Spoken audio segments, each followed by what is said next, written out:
Hi, everybody. Good morning, good afternoon, good evening. Welcome to the Power of Knowing Forums, the Regenesis Talks, LinkedIn Live Event 167 today. Today, we are discussing on the topic of Reimagine 50 years vision for the future's managers value and growth, part 2. This is a continuation from the previous episode last week. To have the honor of uh, having to have the people to discuss on this topic is Thomas, Rajiv, and Sunil. Well, without further ado, welcoming our esteemed speakers onto the podcast event. Hi You. Rajiv, hi Thomas, hi Sunil. Welcome to the podcast. Hi, thank you, Prem. Thank you very much. So, welcome back, everyone. Last week, episode one was a wake up call for all of us. The problems today is about what we do next, because I am sure you attended our last week podcast. It's available on LinkedIn and YouTube both. The resolutions we need to talk about, and that is where, Thomas, we are eager to hear what steps need to be taken to turn these challenges into opportunities, because we elaborated on the challenges part. So let's hear you out for the opportunities. Over to you, Thomas. Okay, thank you, Prem. Thank you, Rajiv. And I think we're all going to play a part in kind of recapping some of the stuff we did last week. Today is essentially all about seizing the moment. We'll be discussing how businesses, governments, managers can act decisively to secure their future and build a world that thrives for all of us. And because doing nothing is not an option, it's time to take control, really. So, where I'd like to start, and I think this is part of the fundamental principle of Regenesis, the first priority, in our opinion, is to reintegrate management, the fullness of management, back into leadership in every organization. Somewhere along the line, they've got separated. And you cannot do either without the other. So every great manager has to be a great leader, and every great leader must be a great manager. Otherwise, you've got the two come apart, and then they start to argue and disagree when it's completely unhelpful. So let's everyone start here to understand more about what needs to be addressed. Let's just take a quick recap of the likely problems we're going to face and the timescales we think are involved if we don't do anything going forward, if we don't do anything different from here on. So, Sunil, can you open us up here, please? Absolutely, Thomas. Whatever you have told that this is an every leader. But the question is that Thomas, I key actions of this roadmap of change is required. Because actions are very organization need to take right now. They need to move. Sure. Well, I'm going to look to the three of you to take this in three chunks here. There are three main phases here. I think there's what's happening in the short term, the 1 to 5 years. There's what's happening in the medium term, what I would term 5 to 15 years, if we're to avoid a deepening crisis. And then finally, in the long term, there's the fundamental transformation that's needed. And I'm going to look to the three of you in turn to take one chunk each. So, Prem, can you start us off with the short term? What needs to be happening in the next 1 to 5 years? What do we need to do differently there, please?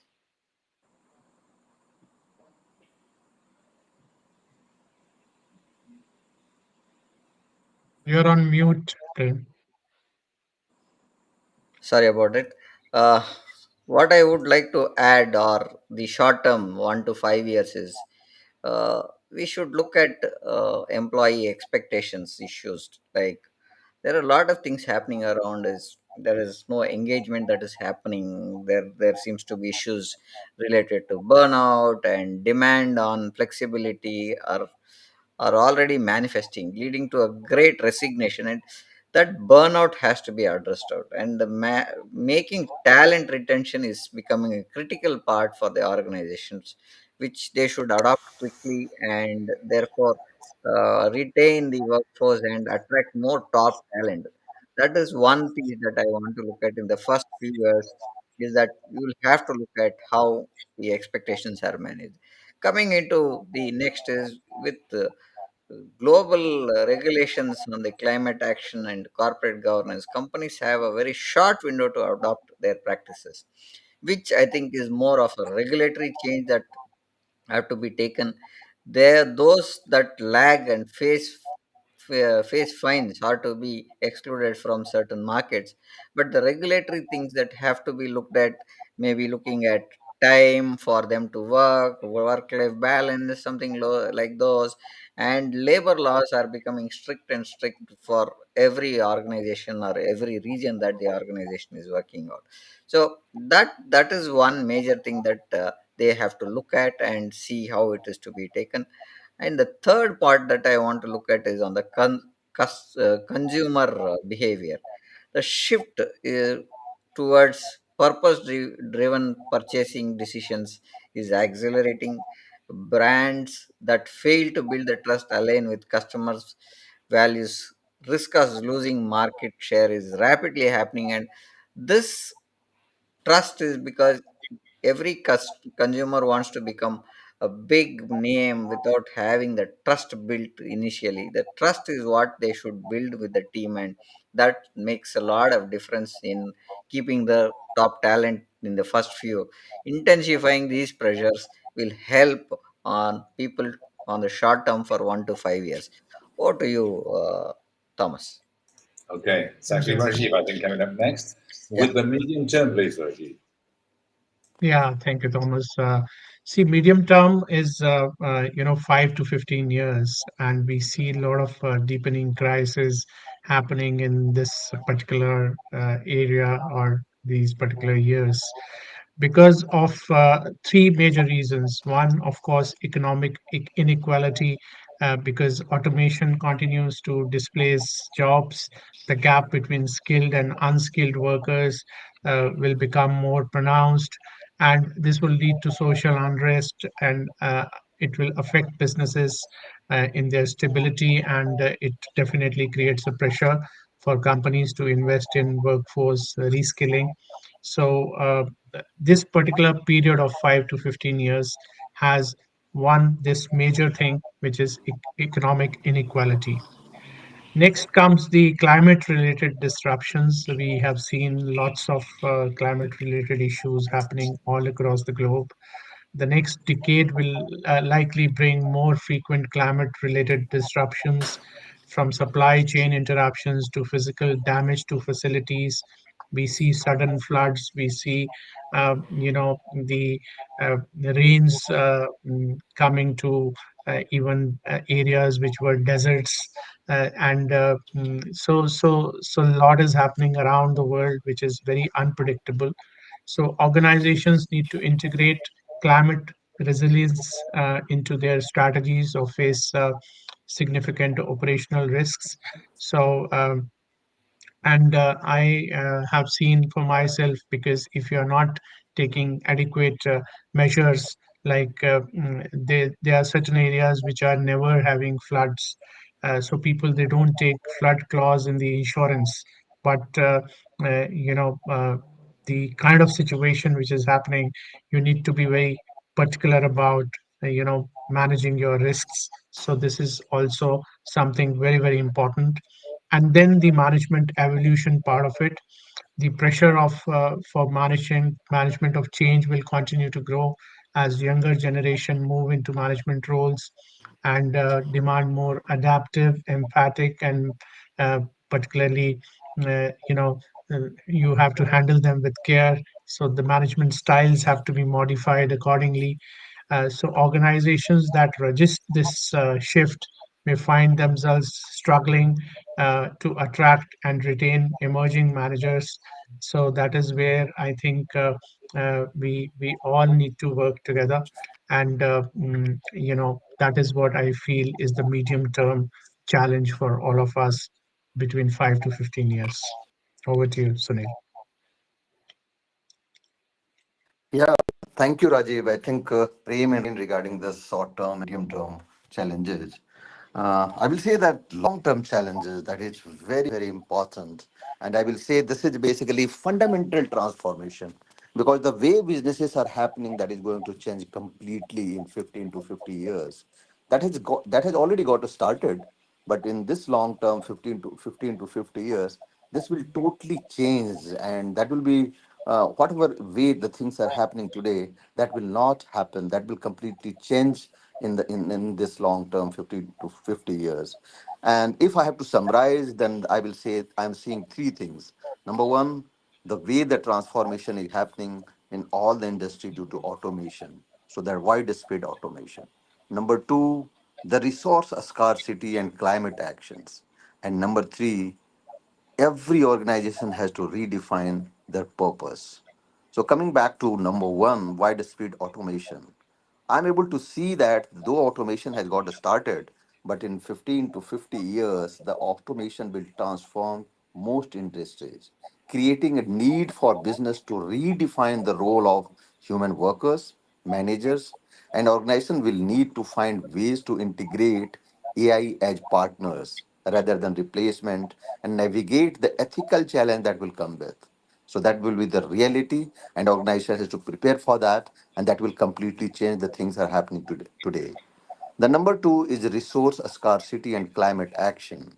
As we all know, that natural resources is going to be less and less and less. So companies will face existential challenges unless they adopt regenerative practices. So that is very, very required. And creating awareness among the managers is very, very important. You know, till today, if the manager or the leader is not having that exposure and or they are not doing on that way, that is okay. They are not giving much impact. But believe me, in 15 to 50 years, the leadership has to acknowledge this, leadership has to think regarding this, and this will become very, very important parameters of the organization. This will force to rethink of supply chain, production processes, and overall businesses models. The number three is corporate purpose. You know, we in today's era, we most of the organization is thinking regarding profit, regarding in whatever way they have to get the business. They're thinking in that direction only. But believe me, in 15 to 50 years, in long term, this is not the case. This will not be the case. Every organization has to rethink and define their purpose. What is their purpose of doing the business? What are the final goal? What are the value addition they are going to do the society? That is need to be defined.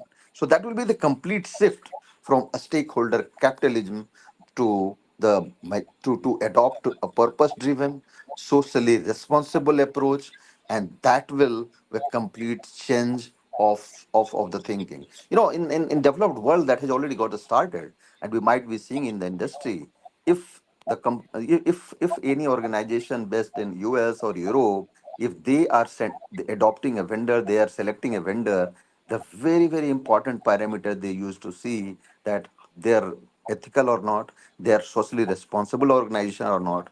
So that is not be limited to the developed world. That will be limited, that will spread in whole world, and that is required. So every organization, every corporate, if they have to survive, they have to redefine their purpose. They have to shift their focus from the stakeholder capitalism to become a socially responsible organization. Their approach should be in that direction, and there should be more forward thinking, and that will keep them ahead from the competition.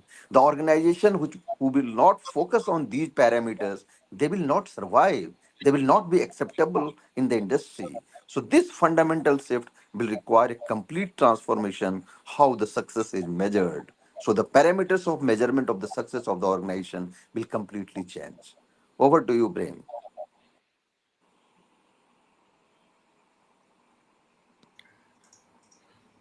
Thanks, Sunil, on that.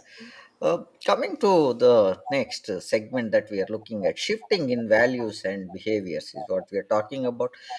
What shifts in mindset and the behaviors are needed to drive the transformation, and what organizations need to start, stop, and continue doing? Thomas, over to you, Thomas. Thank you very much, Prem. I guess the first thing we need to do is understand just how important all the people in a management role can be here. We don't actually know how many managers there are in the world, in all the organizations, the public service organizations, the not-for-profit, in all of them. We know it's probably somewhere north of 70 million people.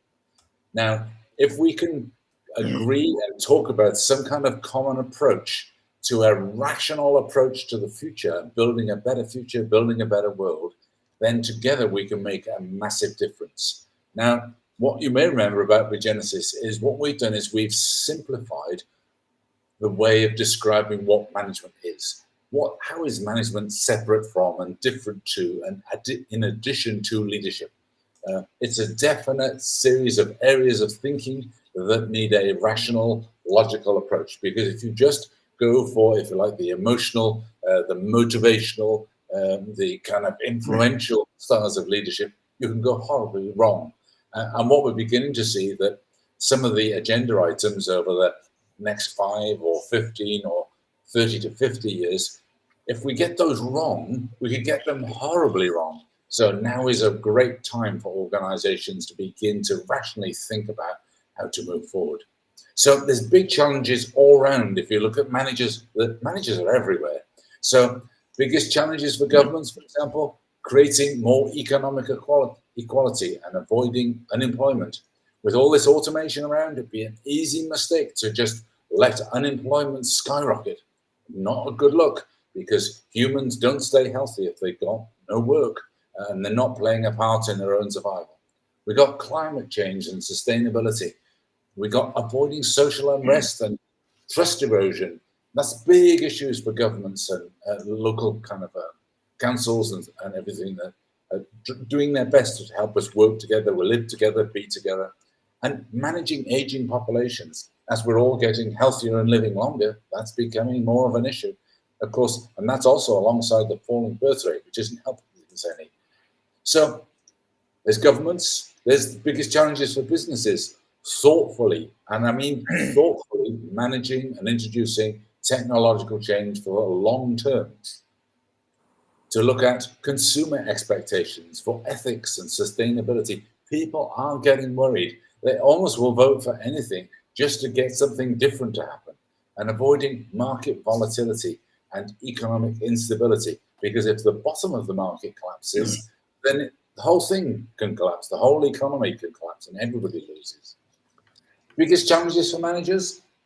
I guess it's all about managing and leading diverse and remote teams, because it's clear that work has changed. The pandemic, COVID pandemic, changed everything. We all started to work online, and we started to work from home and build our life into our work. Much more important. And what we found is we're more productive when we do that.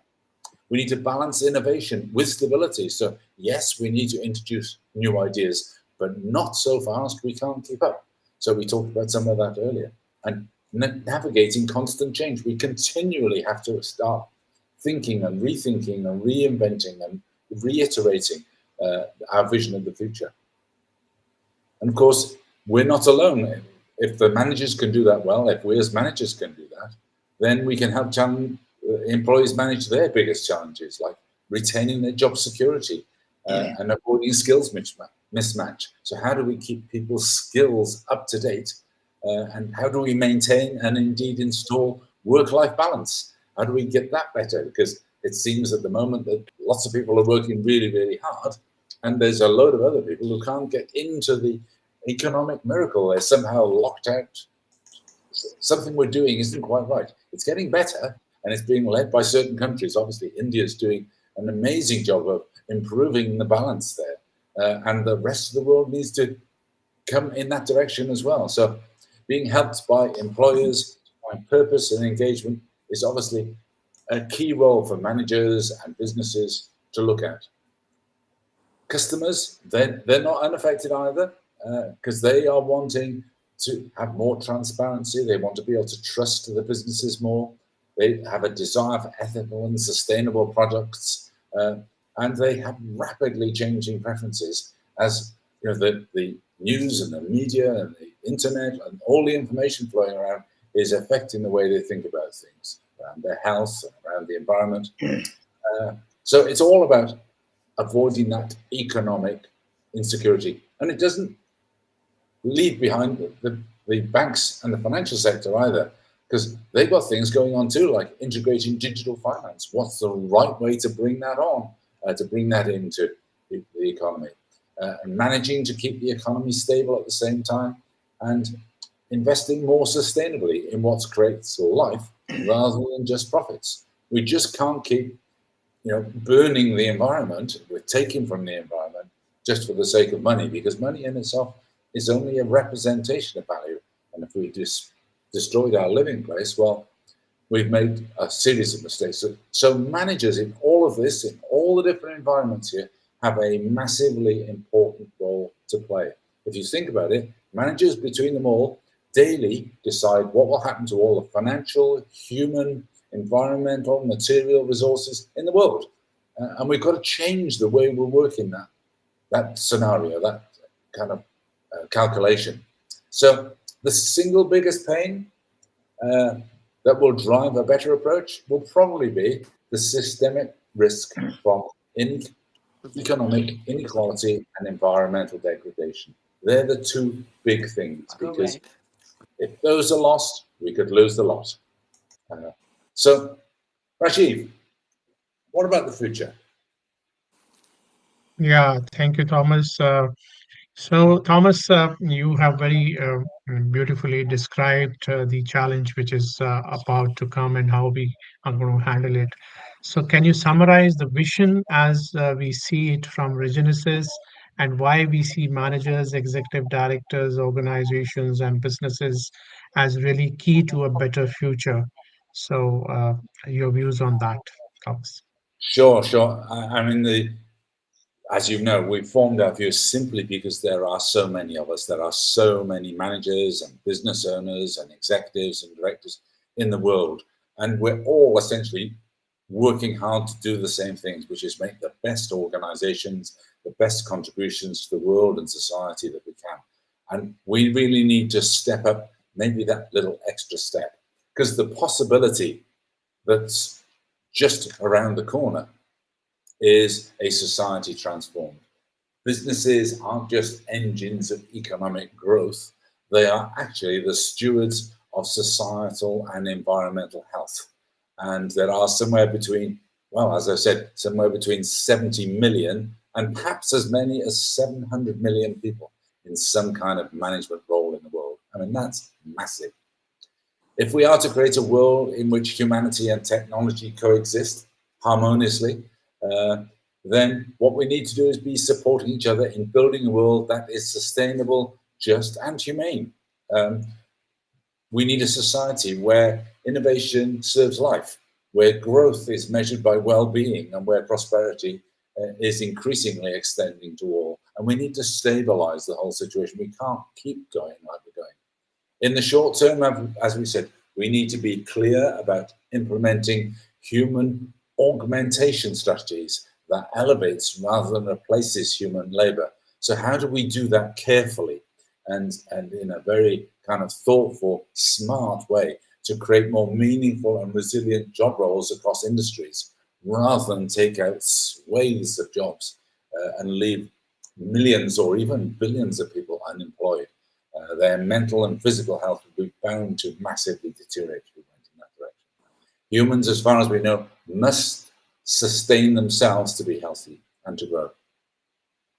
By the 15-year mark, we need a clear vision of a meaningful transformation in workplace roles, economic models, and governance practices that will support human-centered, tech-empowered society. And we need to think very carefully about that tech-empowered society. The workforce being both tech-savvy and values-driven is going to be important, and creating business landscapes that reflect sustainability, mental well-being, which at the moment is slipping quite badly across the world, and equitable value distribution. By 30 years out, our vision needs businesses and governments worldwide being integrated into tech-enabled and ethically governed economies. The global workforce needs to be thriving in an environment that respects both technological progress and human dignity with opportunities for personal development, emotional well-being, and meaningful work across industries. We need to understand that we must attend to the fundamentals of life.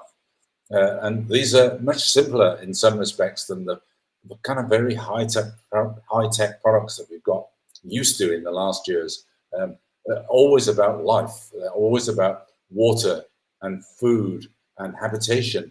And we need to think about what all of that does to the environment and how we keep it all in balance, so that by the 50-year mark, our vision can picture a balanced, humane society where technology supports and elevates human values, creates a world where economic prosperity, environmental sustainability, and human dignity are inseparably intertwined.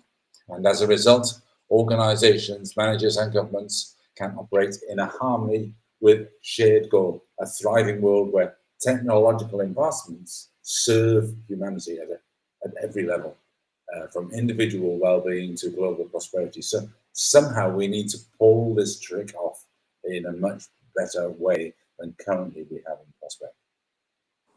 We have the opportunity over the next 50 years, with each passing decade, to take action. It starts today, because the future that transforms this vision into reality will happen bit by bit, to create a life-enhancing, purpose-driven society where everyone has a role, a voice, and a future.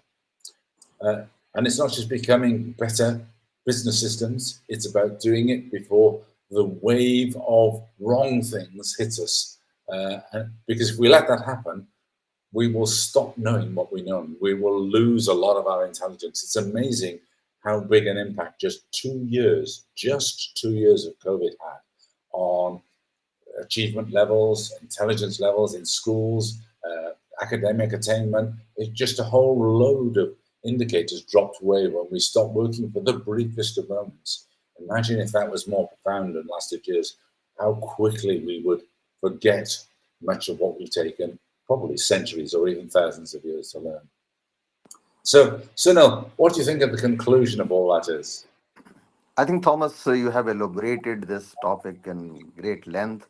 But I would like to request you that most important message for our audience today.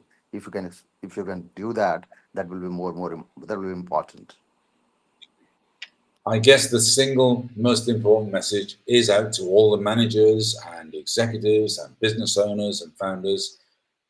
You cannot afford to be complacent. We cannot afford to be complacent. We've now got change running at a faster pace than it's ever run.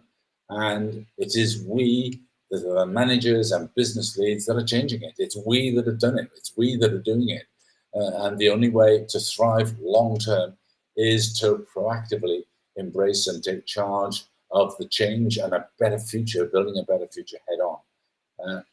Regenesis has been built to help you and to guide you in some respects, but really to host the conversation. We've done that, as I say, by really simplifying all the frameworks of management so that it's much more easy to make it flexible.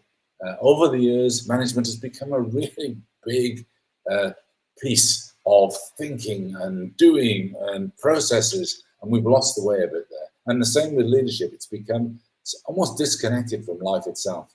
And now we're saying we'd like to help organizations take charge of their futures, lock in their prosperity in a way that locks in and integrates, dovetails with the future of the planet and the future of humanity in a healthy, in a really great way that, well, we all know is possible, but actually we've got to take charge. And it's us. It's no good saying, who else is going to do this? It's us. It's the managers. It's the executives. It's the business owners. It's the business leads. It's the public service managers. It's all of us. So what we'd like to offer at this moment is one, strategic coaching, I suppose. We like to provide one-to-one coaching and workshops for managers, executives, and directors and CEOs, and the like to develop strategic thinking and purpose-driven management, to put management back in as a really powerful, useful tool. We'd like to offer you some customizable frameworks around management, and we offer those free. We'll show them to anybody and we'll show you how to use them across a year iteratively. We also like to help where we can facilitate cross-sector partnerships. So all of those three things are, if you like, the framework. The most important ways to get managers and organizations started using Regenesis now are, first of all, we've been saying for some time, come and just have a free briefing. We offer free introductory workshops that introduce managers and organizations to Regenesis principles and demonstrating immediate value and offering a clear path forward. We know just taking them in, most organizations will benefit enormously just by having a briefing.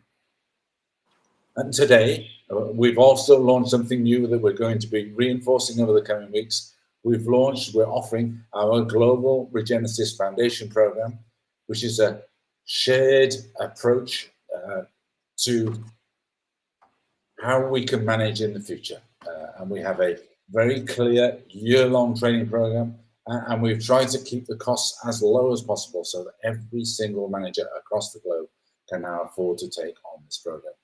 For $20 a month, you get a free masterclass every month, and you get weekly Q&As to guide your implementation of the contents of that masterclass in that month. Every one of those will make a difference to your personal standing, your reputation, and even your salary, and your kind of ability to make change in your own organization and help it grow towards the future. We also have targeted management development programs focusing on building skills in adaptability, strategic planning, and purpose-driven management.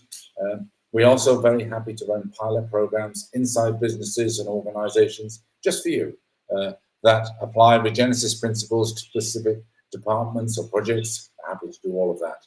And of course, we will continue to offer webinars and online learning and reports and newsletters that you can tap into for micro skills that you might need along the way. And of course, all of our use of digital platforms, well, it is the future, but we need to do it carefully.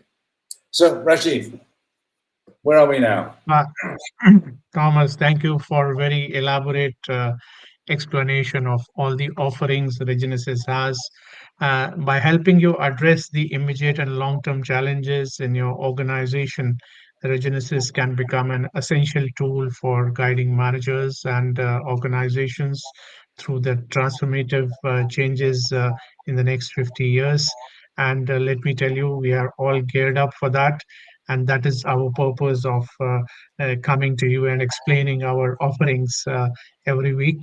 So let's connect and let's make use of this superb tool as quickly as possible. Over to you, Prem. Thanks, Rajiv. Thomas, thank you for such a powerful discussion. For those who are listening, the next move is yours, and don't let hesitation be a thing that holds you back. Reach out, contact the Regenesis team, and be part of the future. See you on the other side. And with this, I think we are waiting for you to join us, help you yourself gaining a lot of information that Regenesis as a product can help you grow and sustain things in your organization personally and professionally both. With this, I think we are coming into the end of our session, and we would like to thank Rajiv, Sunil, Thomas for being part of the session today discussion. And we are streamed live on LinkedIn, YouTube, Facebook, Twitter together, and we hope this discussion is valuable for you. Thanks for joining us today on the LinkedIn live session.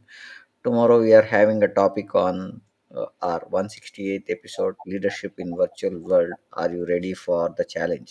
Tomorrow at 6:30 p.m.